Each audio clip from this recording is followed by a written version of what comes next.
Take the pretty one, her father said with an uneasy laugh, gesturing casually toward his eldest daughter.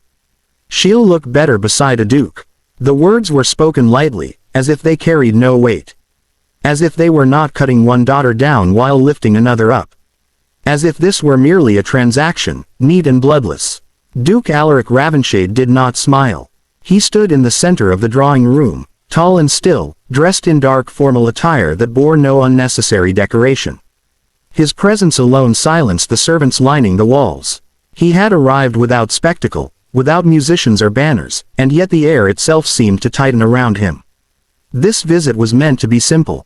A political match, a marriage alliance, nothing more. That was what everyone believed. Lord Whitcomb shifted nervously, eager to please. He gestured again, this time more insistently, toward his eldest daughter, Alara. Alara stepped forward gracefully. She had been trained for this moment her entire life. Her posture was perfect, her expression calm, her dress chosen carefully to catch the light. She was beautiful in the way society rewarded, symmetrical, polished, effortless. Beside her, half a step behind, stood Mara. Mara did not move. She wore a simple dress, modest and unadorned. Her hair was neatly tied back, not styled to impress. She kept her hands folded, her eyes lowered, as she had learned to do long ago. Mara was the younger daughter. The unwanted one. She had learned early that she was too quiet, too plain, too serious. Compliments were rare and often followed by comparisons she never won. While Alara was praised openly, Mara was praised only when useful, when she obeyed, when she stayed out of the way. Duke Alaric noticed her immediately. Not because she demanded attention, but because she did not. He had spent years navigating courtrooms and councils, listening to voices that fought to be heard. Silence, he knew, often carried more truth than noise. He looked from Alara to Mara, then back to their father. "Is that how you see your daughters?" the Duke asked calmly. Lord Whitcomb blinked. "My lord, as choices," Alaric continued. "One for display, one, forgotten." An uncomfortable pause filled the room. Alara's smile faltered just slightly. Mara's fingers tightened. Lord Whitcomb forced a chuckle. "Of course not. But appearances matter. You understand. A duke must think of stability," Alaric said. "Character. Judgment." He turned his gaze back to Alara, studying her carefully. She met his eyes confidently, as she had been taught. There was nothing wrong with her composure. Nothing false. And yet, when Alaric looked at Mara again, she did not raise her head immediately. When she finally did, her eyes were steady, not hopeful, not fearful, only aware. She did not expect to be chosen. That was what decided it. "I will speak with both daughters," Alaric said. "Individually." Lord Whitcomb hesitated. This was not tradition. This was not control. But refusing a duke was not an option. Alara was invited first. She spoke well. She spoke of court life, of duty, of how she would adapt to any role expected of her. Her answers were polished, thoughtful, practiced. She spoke of loyalty as an obligation, not a belief. When she finished, Alaric nodded respectfully. Mara was called next. She entered quietly and stood where indicated, waiting. "You may sit," Alaric said. She did, carefully. He did not begin with questions about beauty or obedience. He asked her instead about books she read, about what she noticed in people, about what frightened her most.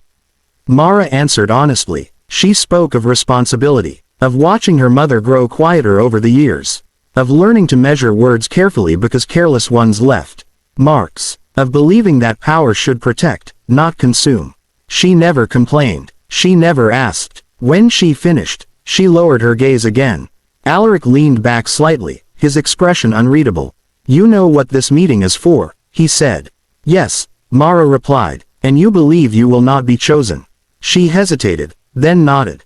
"I believe my sister would be preferred." "Why?" "Because she is beautiful in ways people notice," Mara said. "And I am useful in ways people forget." The room was silent. Alaric stood. When he returned to the drawing room, Lord Whitcomb rose eagerly, already preparing his congratulatory speech. "Well," he asked. "I assume." "I have decided," Alaric said. Alara straightened. Mara did not move. "I will take the younger daughter," the Duke said evenly. The words landed like thunder. "What?" Lord Whitcomb blurted out. My lord, surely you mean. I mean Mara, Alaric said. Alara's face drained of color. Mara looked up sharply, certain she had misheard. There must be some mistake, Lord Whitcomb insisted. She is not. She was never meant. Meant by whom? Alaric asked quietly. Silence followed. I did not choose based on appearance, the Duke continued. I chose based on truth. And she was the only one who spoke without performing. Mara stood slowly, unsure if her legs would hold. My lord, she said, voice unsteady, you do not owe me this. I know, Alaric replied. That is precisely why it matters. Later, as arrangements were discussed and servants hurried through halls, Alara stood alone by the window. Her reflection stared back at her, perfect and hollow. Mara found her there. I didn't ask for this, Mara said softly. Alara laughed bitterly. No, you never do. There was a pause. You were always stronger, Alara admitted quietly. I just learned how to look valuable. Mara did not answer. There was nothing to say. On the journey to the Duke's estate, Mara sat across from Alaric in silence. The carriage moved steadily, wheels cutting through mud and expectation alike. You may still refuse, Alaric said. She looked at him. Why would I? Because this life will not be easy. She nodded. Neither was the one I'm leaving. At the estate, Mara was not paraded. She was not reshaped. She was given space to learn, to speak, to grow.